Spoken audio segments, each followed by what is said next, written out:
پھر میں نے نہایت مختصر مگر جامع الفاظ میں کانسٹیبل افضل کو سمجھایا کہ اشتیاق پر نظر رکھنے کی ضرورت کیوں پیش آ رہی ہے۔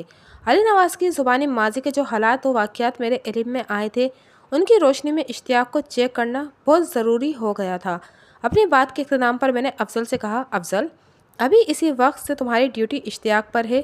تم نے اس کی ایک ایک حرکت پر نظر رکھنا ہے، وہ کس کس سے ملتا ہے اور ان کے بیچ کیا معاملات طے پاتے ہیں، وہ سب تمہیں خبر ہونا چاہیے۔ اگر اشتیاق گاؤں سے باہر کہیں جانے کی کوشش کرے تو تم اس کا تعاقب کرو گے اور ضرورت پڑنے پر اسے گرفتار بھی کر سکتے ہو۔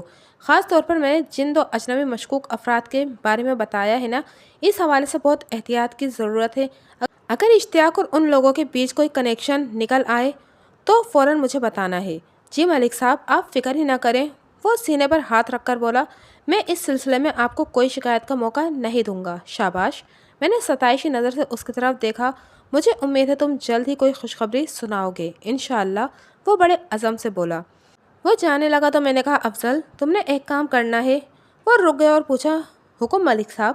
خالدہ کے بھائی اعجاز اور علی نواز کے چچا نذیر حسین سے کہنا کہ وہ آج کسی وقت تھانے آ کر مجھ سے ملیں۔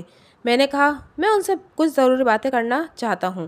ٹھیک ہے ملک صاحب، وہ اس بات میں گردن ہلاتے ہوئے بولا، میں بھیجتا ہوں انہیں۔ ایک لمحے کو رک کر اس نے اضافہ کیا، ملک صاحب، وہ دونوں ایک ساتھ آپ کے پاس آئیں یا جیسے بھی؟ میں نے کہا، بس تم انہیں میرا پیغام دے دو، یہ فیصلہ میں خود کروں گا کہ انہیں ایک ساتھ اپنے کمرے میں بلانا ہے یا الگ الگ۔ ٹھیک ہے ملک صاحب، جو آپ کا حکم، وہ بڑی فرما برداری سے بولا۔ افضل کے جانے کے بعد میں جیدہ کی گمشدگی پر ایک نئے زاویے سے غور و خوض کرنے لگا۔ مجھے اس شخص کی تلاش تھی جو علی نواز کو اس واردات میں ملوث کرنے کی کوشش کر رہا تھا۔ اگر وہ دونوں مشکوک افراد علی نواز کے بھیجے ہوئے ہوتے تو وہ کبھی یہ ظاہر نہ کرتے کہ انہیں علی نواز نے بھیجا ہے۔ یہ کوئی دوسرا ہی چکر تھا اور مجھے اس چکر کے سرغنہ کا سراغ لگانا تھا۔ میں دوپہر کے کھانے سے فارغ ہوا تو ایک عمر رسیدہ شخص مجھ سے ملنے آ گیا۔ وہ اپنے وضع قطع اور چال ڈھال سے 60 کے ٹپے میں نظر آتا تھا۔ اس پر نگاہ گئی تو مجھے یوں محسوس ہوا میں نے اسے پہلے بھی کہیں دیکھا ہے، کہاں اور کب یہ یاد نہ آ سکا۔ اس نے میرے سامنے بیٹھنے کے بعد جب اپنا تعارف کرایا تو میری الجھن دور ہو گئی۔ تھانے دار جی، اس نے کہا، میرا نام برکت علی ہے، ادھر چھپڑ کے کنارے آپ سے ملاقات ہوئی تھی جب اپنے جیدہ کی تلاش میں لوگوں کو چھپڑ کے اندر چھوڑا ہوا تھا۔ مجھے سب یاد آ گیا۔ اس وقت برکت نے آگے بڑھ کر مجھ سے کہا تھا، اگر بچہ اس چھپڑ میں ڈوبا ہوتا تو اب تک اس کی لاش اوپر آ چکی ہوتی۔ دوپہر سے اب تک کافی وقت گزر چکا ہے۔ چاچا، میں نے برکت علی کی آنکھوں میں دیکھتے ہوئے کہا، تمہارے چہرے کے تاثرات سے لگتا ہے کہ کوئی الجھن لے کر میرے پاس آئے ہو۔ میں غلط تو نہیں کہہ رہا؟ آپ کا اندازہ بالکل درست ہے تھانے دار جی، وہ اس بات میں گردن ہلاتے ہوئے بولا۔ پتہ نہیں آپ میری بات کا کیا مطلب نکالیں، لیکن میں جو کچھ بھی دیکھ کر آ رہا ہوں اس نے میرے دماغ کو الجھا دیا ہے۔ میں نے لکڑیوں والا گٹھر گھر میں پھینکا اور سیدھا آپ کے پاس آ گیا ہوں۔ تم نے ایسا کیا دیکھ لیا ہے چاچا؟ میں نے سنسنی خیز لہجے میں پوچھا۔ میں لکڑیوں کی تلاش میں جنگل کی طرف گیا تھا، وہ ٹھہرے ہوئے لہجے میں بتانے لگا۔ ہفتے میں ایک آدھ چکر میں جنگل کا لگا لیتا ہوں۔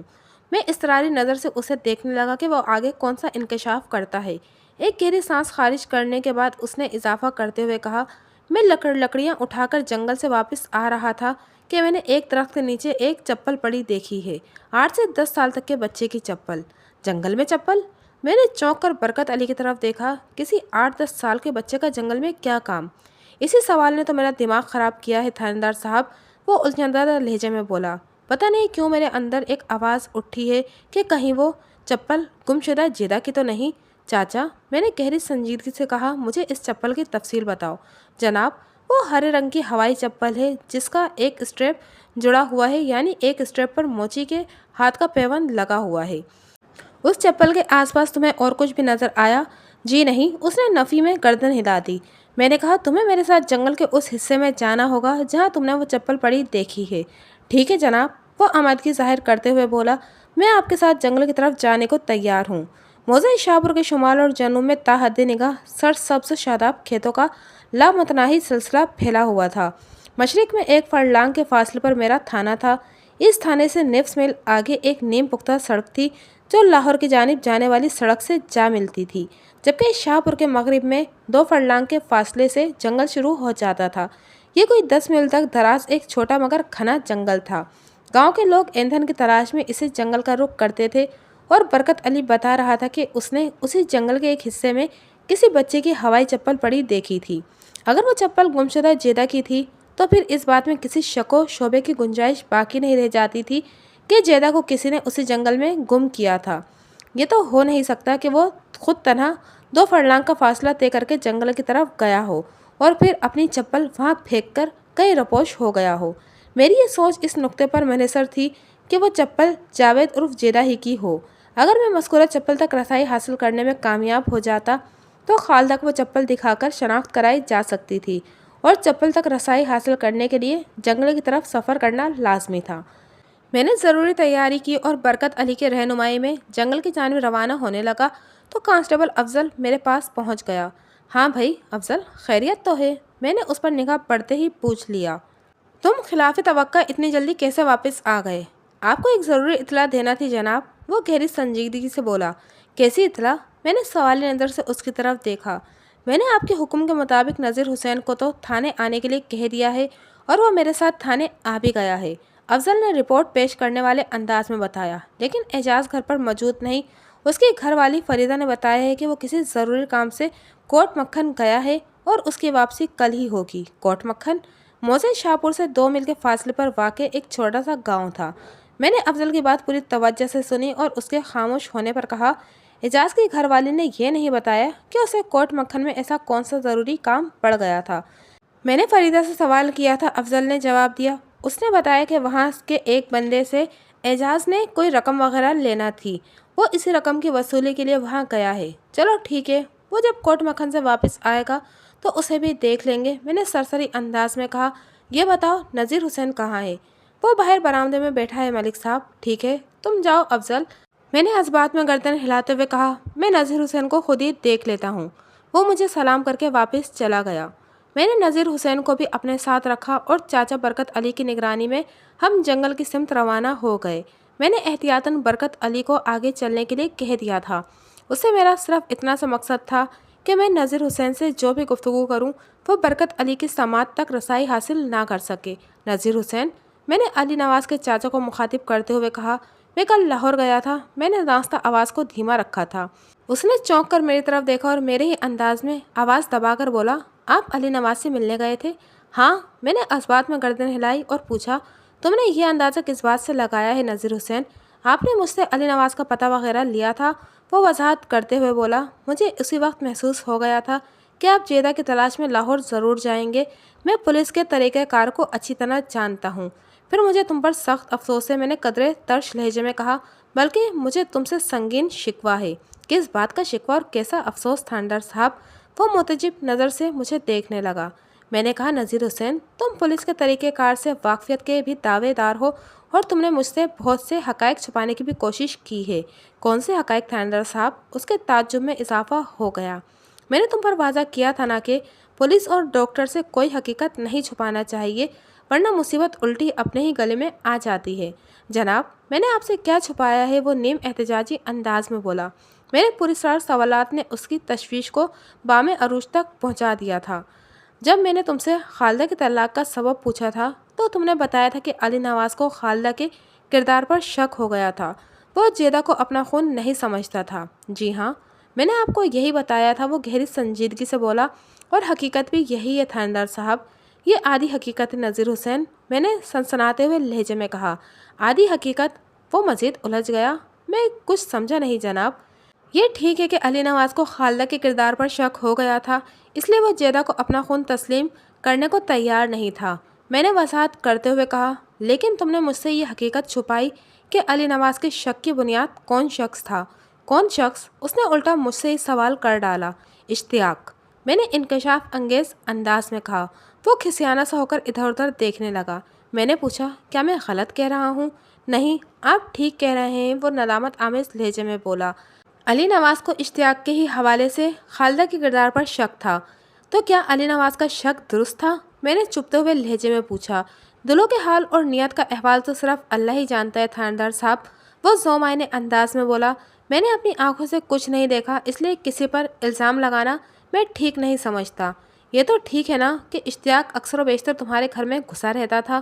میں نے تیز لہجے میں استفسار کیا، اور وہ بھی علی نواز کی غیر موجودگی میں۔ جی ہاں، یہ ٹھیک ہے، اس نے اس بات میں گردن ہلائی۔ وہ میری بیوی کا بھانجا ہے، میں اسے گھر میں آنے سے تو نہیں روک سکتا۔ میں گھر میں آنے سے روکنے کی بات نہیں کر رہا ہوں نذیر حسین، میں نے ایک ایک لفظ کی اہمیت پر زور دیتے ہوئے کہا، اس پر اور اس کی حرکتوں پر نظر رکھنے کی بات کر رہا ہوں۔ جناب، میں نے کبھی اس حوالے سے غور نہیں کیا تھا، وہ خجالت آمیز لہجے میں بولا۔ وہ جیدہ کو بیٹا بیٹا اور خالدہ کو بھابھی بھابھی کہتے نہیں تھکتا تھا، اور وہ ہر وقت ان کی خدمت میں بھی لگا رہتا تھا، اور اشتیاق کا یہی بیٹا بیٹا اور بھابھی بھابھی والا ڈرامہ علی نواز کو ایک آنکھ نہیں بھایا تھا۔ میں نے گہری سنجیدگی سے کہا، غلط یا صحیح، میں اس بات کی بحث میں نہیں پڑوں گا، لیکن یہ ایک حقیقت ہے کہ اشتیاق کے اسی خدمت گارانہ رویے کی وجہ سے علی نواز کو خالدہ کے کردار پر شک ہوا تھا۔ اس نے بارہا یہ محسوس کیا تھا کہ خالدہ اور اشتیاق کو اس پر اہمیت دیتی تھی، اور جیدہ بھی اسے نظر انداز کر کے اشتیاق کی گود میں گھسا رہتا تھا۔ جب علی نواز نے اس ایشو پر آواز اٹھائی تو تمہاری بیوی عنایت بی بی نے اشتیاق کی حمایت کی، اس موقع پر تم بھی اپنی بیوی کی ہاں میں ہاں ملانے لگے۔ اس کے ساتھ ہی خالدہ نے علی نواز کی دوسری شادی کا معاملہ بھی اچھال دیا۔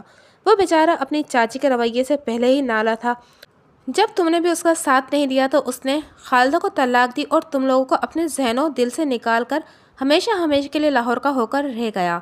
میں تو یہی کہوں گا کہ جی، گڑے مردے اکھاڑنے کا اب کوئی فائدہ نہیں۔ وہ ڈھیلے ڈھالے لہجے میں بولا، جو کچھ ہوا بہت برا ہوا نذیر حسین، کہ یہ شکست خوردہ کلمات اس بات کے بین ثبوت تھے کہ علی نواز غلطی پر نہیں تھا۔ اس نے جو بھی فیصلہ کیا تھا وہ اس وقت کے حالات کا تقاضا تھا۔ اس تمام فتنے اور فساد کی جڑ صرف اور صرف اشتیاق ہی تھا۔ میں نے اندھیرے میں ایک تیر چھوڑا نذیر حسین، میں نے رازدارانہ لہجے میں اسے مخاطب کیا۔ میں نے سنا ہے اشتیاق خالدہ کی طلاق کے بعد بھی اس کے گھر کے چکر لگاتا رہا تھا۔ میرا چھوڑا ہوا تیر عین نشانے پر جا کر لگا۔ وہ اسبات میں گردن ہلاتے ہوئے بولا، آپ نے ٹھیک سنا ہے تھاندار صاحب، لیکن اشتیاق کی نیت صاف تھی۔ نیت صاف تھی؟ کیا مطلب؟ میں چوکے بنا نہ رہ سکا۔ وہ گہری سنجیدگی سے بولا، اشتیاق خالدہ سے شادی کرنا چاہتا تھا، یعنی وہ اپنے جرم پر مہر تصدیق ثبت کرنے کا ارادہ رکھتا تھا۔ آپ کچھ بھی کہیں اور سمجھ لیں تھاندار صاحب، وہ سوچ میں ڈوبے ہوئے لہجے میں بولا، لیکن اشتیاق کے موقف میں بھی جان تھی۔ میں نے اپنی معلومات کی غرض سے پوچھ لیا، اس نے کیا موقف اختیار کیا تھا؟ اس کا کہنا یہ تھا کہ اس کے اور خالدہ کے بیچ کبھی کوئی غلط رشتہ نہیں رہا تھا، لیکن یہ خالدہ کی بدقسمتی کہ اس کی وجہ سے خالدہ کو طلاق ہو گئی۔ نذیر حسین وضاحت کرتے ہوئے بولا، وہ خالدہ کے ساتھ ہونے والی اس زیادتی کا ازالہ کرنے کے لیے اسے شادی کرنے کا ارادہ رکھتا تھا۔ کیا خالدہ بھی اسے شادی کرنے پر آمادہ تھی؟ میں نے ایک نہایت ہی حساس سوال کیا۔ جی ہاں، وہ تیار تھی، لیکن اس نے جملہ ادھورا چھوڑا تو میں نے پوچھ لیا، لیکن کیا نذیر حسین؟ خالدہ کا بھائی اعجاز اس رشتے کے لیے تیار نہیں تھا، نذیر حسین نے بتایا۔ اسے دو ٹوک انداز میں اپنا فیصلہ سنا دیا تھا کہ یہ کام کسی بھی صورت نہیں ہو سکتا۔ اس کی بہن کو اشتیاق کی وجہ سے بدنامی اٹھانا پڑی اور طلاق کا طوق پہننا پڑا۔ اب اگر اسی شخص سے خالدہ کی شادی کر دی گئی تو پورا گاؤں یہی کہے گا کہ علی نواز کا شک 16 آنے درست تھا۔ مطلب یہ کہ خالدہ اور اشتیاق کی شادی نہ ہو سکی۔ جی ہاں، نذیر حسین نے جواب دیا۔ پھر 4 سال کا عرصہ گزر گیا۔ اس نے اسبات میں گردن ہلائی، اور پھر 4 سال کے بعد جیدہ غائب ہو گیا۔ میں نے پرخیال انداز میں کہا، کہیں آپ جیدہ کی گمشدگی کا شک اشتیاق پر تو نہیں کر رہے تھاندار صاحب؟ نذیر حسین کی جھرجھراتی ہوئی آواز میری سماعت تک پہنچی۔ میں نے اس کی جانب دیکھتے ہوئے ٹھوس لہجے میں کہا، نذیر حسین، پولیس کی تفتیش کی گاڑی شک کی پیٹرول سے آگے بڑھتی ہے، ایک اشتیاق کی کیا بات ہے؟ مجھے تو ہر ایک شخص پر شک ہے جو کسی نہ کسی حوالے سے جاوید اور جیدہ سے تعلق رکھتا ہو۔ میں نے لمحاتی توقف کر کے گہری سانس لی، پھر اضافہ کرتے ہوئے کہا، اس لیے میں نے لاہور جا کر سب سے پہلے علی نواز کو چیک کیا ہے، کیونکہ جیدہ کے ساتھ سب سے زیادہ گہرا تعلق تو اسی کا بنتا ہے۔ جب علی نواز مجھے اس معاملے میں ملوث نظر نہیں آیا تو میں نے اپنی تفتیش کو شاہ پور تک محدود کر دیا ہے، اور اللہ کے فضل و کرم سے مجھے اس سلسلے میں ابتدا ہی میں 2 بڑی کامیابیاں حاصل ہو گئی ہیں۔ کون سی 2 کامیابیاں؟ نذیر حسین نے سوالی نظر سے مجھے دیکھا۔ ایک کامیابی تو تمہیں ابھی جنگل میں پہنچنے کے بعد نظر آ جائے گی، میں نے معنی خیز انداز میں کہا، اور دوسری کامیابی کے بارے میں تمہیں بعد میں بتاؤں گا۔ میں نے 2 مشکوک افراد کا ذکر دانستہ گول کر دیا تھا۔ نذیر حسین نے ہیجان بھرے لہجے میں کہا، اس کا مطلب یہ ہے کہ آپ بہت جلد جیدہ کو ڈھونڈ نکالیں گے انشاءاللہ۔ میں نے مختصر جواب پر اکتفا کیا۔ سپہر 4 بجے ہم نے جنگل میں قدم رکھ دیا۔ چاچا برکت، میں نے اپنے رہنما کو مخاطب کرتے ہوئے پوچھا، ہمیں جنگل کے اندر کتنی دور تک جانا ہوگا؟ زیادہ دور نہیں جناب، وہ بڑے اطمینان سے بولا، زیادہ سے زیادہ 100 گز آگے۔ آپ لوگ میرے پیچھے آئیے۔ میں اور نذیر اس کے پیچھے ہو لیے۔ برکت علی نے غلط نہیں کہا تھا۔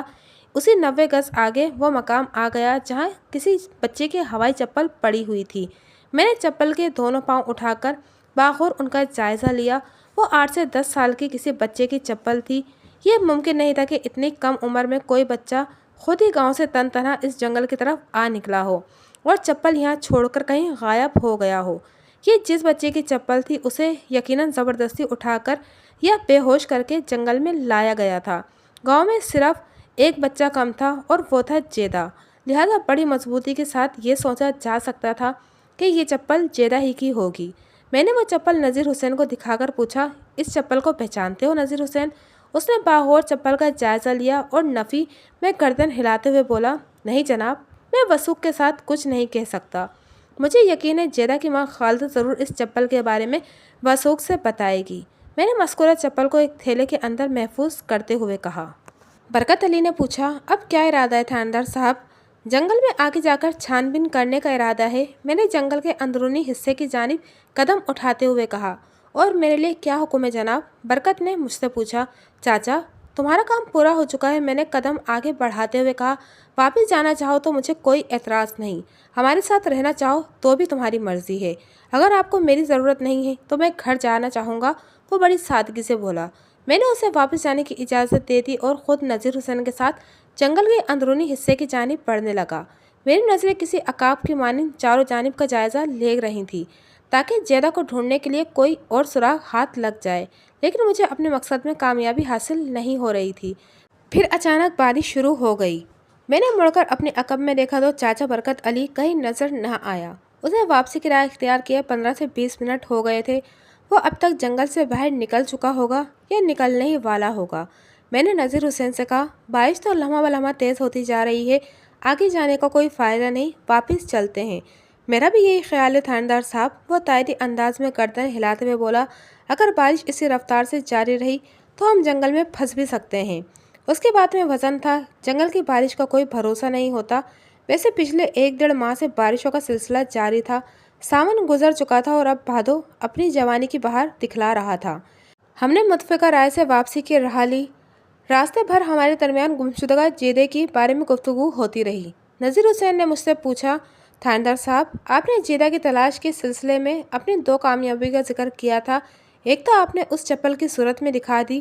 آپ کا اندازہ ہے کہ یہ چپل جیدہ کی ہو سکتی ہے، لیکن وہ سانس ہموار کرنے کے لیے متفق ہوا، پھر اپنی بات مکمل کرتے ہوئے بولا، آپ نے ابھی تک دوسری کامیابی کے حوالے سے مجھے کچھ نہیں بتایا۔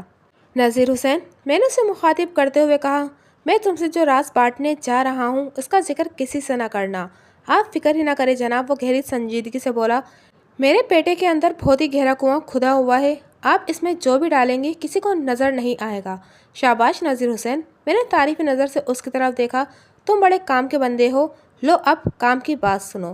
وہ ہمتن گوش ہو گیا۔ ہم باتیں کرنے کے دوران میں واپسی کا سفر بھی جاری رکھے ہوئے تھے اور بارش نے بھی ایک لمحے کے لیے سانس نہیں لی تھی۔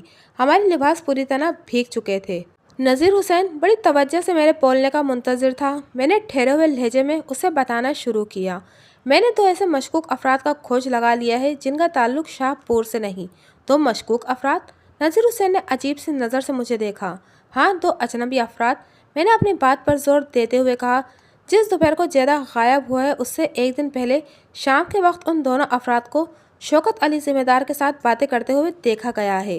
میں نے اس سلسلے میں شوکت علی سے بھی پوچھ گچھ کی ہے۔ اس کا کہنا ہے کہ وہ ان دونوں بندوں کو نہیں جانتا۔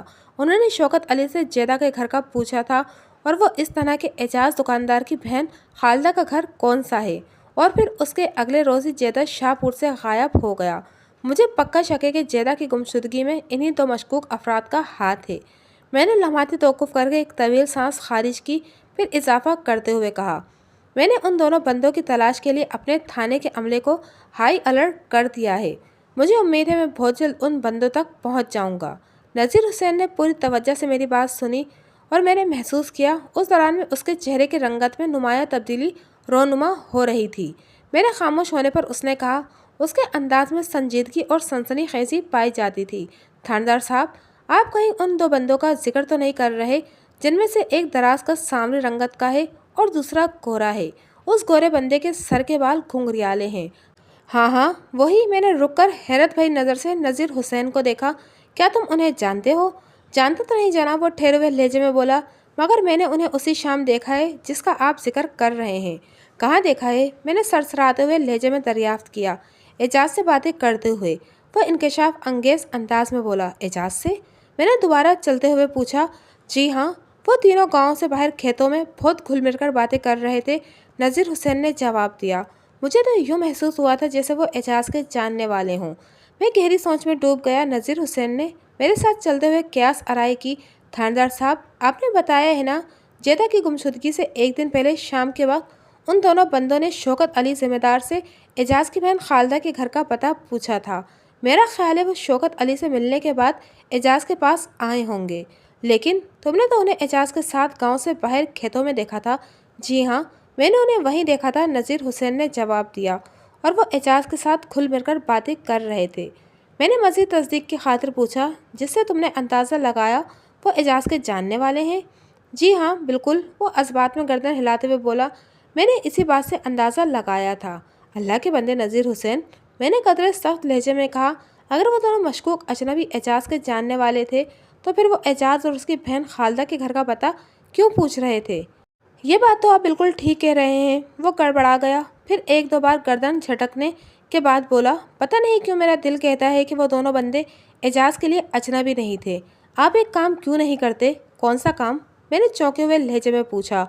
آپ ان دونوں بندوں کے بارے میں اعجاز حسین سے پوچھیے نا، وہ مشورہ دینے والے انداز میں بولا، پھر دودھ کا دودھ اور پانی کا پانی الگ ہو جائے گا۔ ہم باتیں کرتے ہوئے جنگل سے باہر نکل آئے۔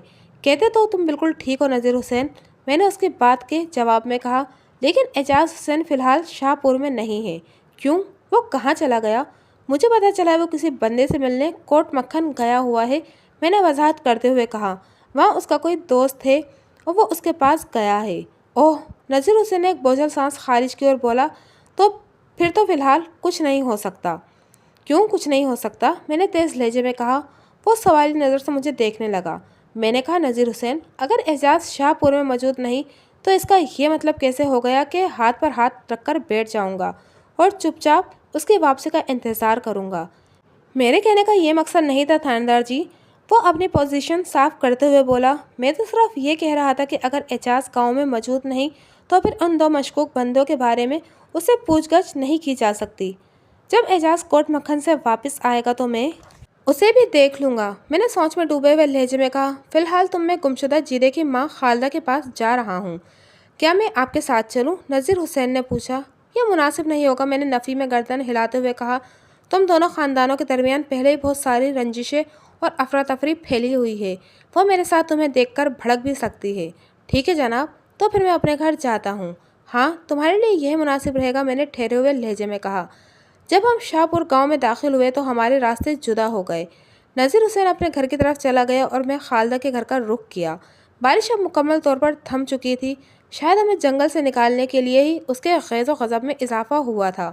میں اس سے پہلے بھی خالدہ کے گھر آ چکا تھا۔ اس نے میری دستک پر دروازہ کھولا اور مجھے لے کر بیٹھک میں بٹھایا اور خود بھی میرے سامنے بیٹھتے ہوئے اضطراری لہجے میں بولی، تھاندار صاحب، میرے جیدہ کا کچھ پتہ چلا؟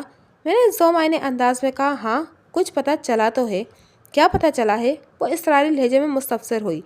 وہ سوالیہ نظر سے مجھے تکنے لگی۔ میں نے اپنے ہاتھ میں موجود تھیلے کو کھولا اور بڑی ڈرامائی انداز میں وہ ہوائی چپل نکال کر خالدہ کے سامنے رکھ دی، جو مجھے جنگل کے اندرونی حصے سے ملی تھی۔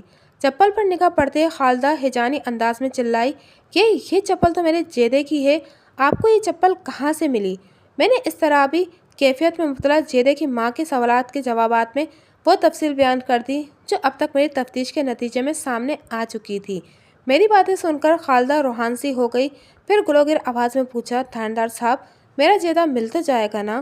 اللہ کے گھر سے بہتری کی امید رکھنا چاہیے، میں نے تسلی آمیز لہجے میں کہا۔ میں پوری شدومت سے تمہارے بیٹے کو تلاش کر رہا ہوں، کل صبح میں دوبارہ جنگل کی طرف جاؤں گا۔ آج تو تمہاری بارش نے میرا راستہ روک لیا، کل انشاءاللہ میں جیدہ کا سراغ لگانے میں ضرور کامیاب ہو جاؤں گا۔ میں مزید 10-15 منٹ تک خالدہ کے پاس بیٹھ کر تسلی دلاسی کی باتیں کرتا رہا، پھر اس کے گھر سے نکل آیا۔ فی الحال اسے تسلی دے سکتا تھا کیونکہ ابھی تک صورتحال کھل کر میرے سامنے نہیں آئی تھی۔ نذیر حسین کے انکشاف نے میرے ذہن میں سوچ کا ایک نیا دروا کر دیا تھا۔ جس شام زمیندار شوکت علی سے دو اجنبی مشکوک افراد نے اعجاز کی بہن خالدہ کے گھر کا پتہ پوچھا تھا، اسی شام نذیر حسین نے انہی دو مشکوک بندوں کو اعجاز کے ساتھ کھیتوں میں گھل مل کر باتیں کرتے دیکھا تھا۔ یہ ایک ایسا کھلا تضاد تھا کہ میری سوچ میں متعدد سوالات پیدا کر رہا تھا۔ علاوہ ازیں علی نواز نے مجھے اپنی سابق بیوی خالدہ اور اس کے مبینہ آشنا اشتیاق کے بارے میں جو کچھ بتایا تھا، اس ذکر کو اعجاز نے بالکل ہی گول کر دیا تھا۔ جب میں نے علی نواز کے چچا نذیر حسین سے اس سلسلے میں استفسار کیا تو اس نے چند ایک معاملات کی پردہ پوشی کرتے ہوئے باقی باتوں کی تصدیق کر دی تھی، مثلاً یہ کہ جب علی نواز نے خالدہ کو طلاق دے دی اور وہ اپنے میکے آ گئی تو اس کے لیے اشتیاق نے رشتہ بھیجا تھا، لیکن اعجاز نے اس رشتے سے انکار کر دیا تھا۔ اعجاز نے یہ تمام تر معاملات مجھ سے چھپائے تھے جس کی کوئی توجہ نہیں کی جا سکتی تھی۔ اعجاز نے خالدہ اور علی نواز کے جھگڑے کے حوالے سے مجھے جو قصہ سنایا تھا اس میں علی نواز کو قصوروار ٹھہرایا گیا تھا اور جیدے کی گمشدگی کے سلسلے میں بھی اس کے شک کا مرکز علی نواز ہی تھا۔ بہرحال نذیر حسین کی فراہم کردہ تازہ ترین معلومات کے مطابق اعجاز کو بڑی باریک بینی سے چیک کرنا ضروری ہو گیا تھا تاکہ اس حقیقت تک رسائی حاصل کی جا سکے کہ اس نے حقائق کو چھپانے کی کوشش کس مقصد کے لیے کی تھی۔ اپنی اسی تجسس کی تسکین کے لیے میں نے تھانے جانے سے پہلے اعجاز کریانہ فروش کی بیوی فریدہ سے ملاقات کا فیصلہ کر لیا۔ یہ تو مجھے معلوم ہو چکا تھا کہ اعجاز اپنے کسی دوست سے ملنے کوٹ مکھن گیا ہوا تھا، لیکن یہ جاننا بھی ضروری تھا کہ ایسا کون سا اہم کام تھا کہ ادھر شاہ پور میں اس کے بھانجے کی گمشدگی نے افراتفری مچا رکھی تھی اور وہ ادھر کوٹ مکھن کی سیر کو نکلا ہوا تھا۔ کوٹ مکھن موضع شاہ پور سے صرف 2 میل کے فاصلے پر واقع ایک چھوٹا سا گاؤں تھا۔ اس وقت رات کے 8 بج رہے تھے اور میں شوکت علی کے ہمراہ اسی کوٹ مکھن کی جانب رواں دوا تھا۔ ہم دونوں الگ الگ گھوڑوں پر سوار اب تک میں کوٹ مکھن پہنچنے ہی والے تھے۔ خالدہ کے گھر سے اٹھ کر میں سیدھا اعجاز کے گھر پہنچا تھا اور میں نے وہاں اعجاز کی گھر والی فریدہ سے ایک بھرپور ملاقات کی تھی اور اسی ملاقات نے مجھے کوٹ مکھن کا رخ کرنے پر مجبور کر دیا تھا۔ فریدہ پہلے تو مجھے دیکھتے ہی گھبرا گئی۔ مجھے ایک پولیس اہلکار کی زبانی معلوم ہو چکا تھا کہ اعجاز اپنے کسی دوست سے ملنے کوٹ مکھن گیا ہوا ہے، لیکن جب میں نے فریدہ سے اعجاز کے بارے میں سوال کیا تو وہ بوکھلا کر آئیں بائیں شائیں کرنے لگی۔ پہلے اس نے کہا کہ اعجاز گھر میں نہیں ہے، تھوڑی دیر میں واپس آئے گا۔ میں نے جب اسے پولیس اہلکار سے ہونے والی بات کا حوالہ دیا تو وہ چونک اٹھی اور پٹری بدلتے ہوئے بولی، ہاں مجھے یاد نہیں رہا تھا، وہ تو کوٹ مکھن گیا ہوا ہے۔ اس کے بعد بھی میں نے جو سوال کیا اس نے حواس باختہ جواب ہی دیا۔